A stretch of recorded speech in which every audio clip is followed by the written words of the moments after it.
মোট 17 বার অস্ত্রোপচার করা হয়েছে। আরও কতবার করতে হবে কে জানে। তাও কি দূর হবে রূপের বিভৎসতা? সব নিজের ভবিতব্য বলে মেনে নিয়েছিলেন ললিতা বংশী। বছর 5 আগে পারিবারিক বিবাদের জেরে চাচাতো ভাইয়েরা তার মুখে ছুঁড়ে মেরেছিল অ্যাসিড। ঝলসে যাওয়া মুখ নিয়েই বেঁচেছিলেন 25 বছর বয়সী এই তরুণী। যদিও তাকে বেঁচে থাকা বলতে ইচ্ছে করত না। অ্যাসিডের তীব্র দহনের চেয়ে কম ছিল না দিন কাটানোর অসহ্য জ্বালা। কাজ করেন একটা ব্যবসায়িক প্রতিষ্ঠানে, আম বিক্রি করে সেই সংস্থা। কাজের মাঝে একদিন ভুল করে এক নম্বরে মিসড কল দিয়ে ফেলেছিলেন ললিতা। আর 5টা মিসড কল এর মতো সংক্ষিপ্ত হল না সেই পর্ব। ও প্রান্ত থেকে আবার ফোন এলো ললিতার কাছে। ফোন গেল। এভাবেই চলল আলাপ পর্ব। কিভাবে যেন জন্ম নিল পূর্বরাগ। কিন্তু ললিতা জানতেন দেখা হলে পূর্বরাগ বেসুরে বাজতে সময় লাগবে না।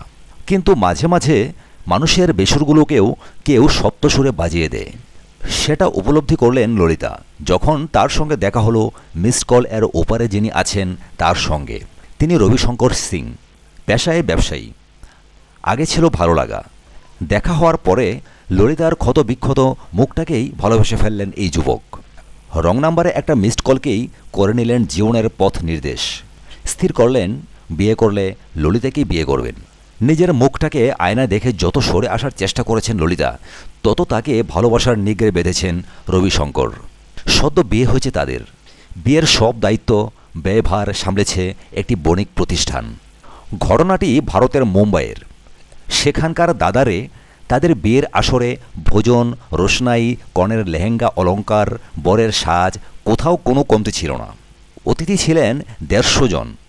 অভ্যাগতদের মধ্যে ছিলেন অভিনেতা বিবেক ওবেরয়, কংগ্রেস বিধায়ক নীতিশ রানে এবং মুম্বাইয়ের প্রাক্তন শেরিফ জগন্নাথ রাও হেগড়ে।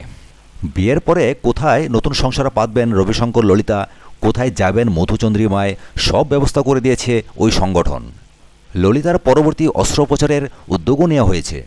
রং নাম্বারের দৌলতে ললিতার জীবন এখন রঙিন। তাদের দাম্পত্যের উজ্জ্বলতা আরও গাঢ় হোক। সাথে থাকার জন্য অসংখ্য ধন্যবাদ। পরবর্তী এক্সক্লুসিভ সংবাদের জন্য আমাদের চ্যানেলটিকে সাবস্ক্রাইব করবেন এই আশা রাখি।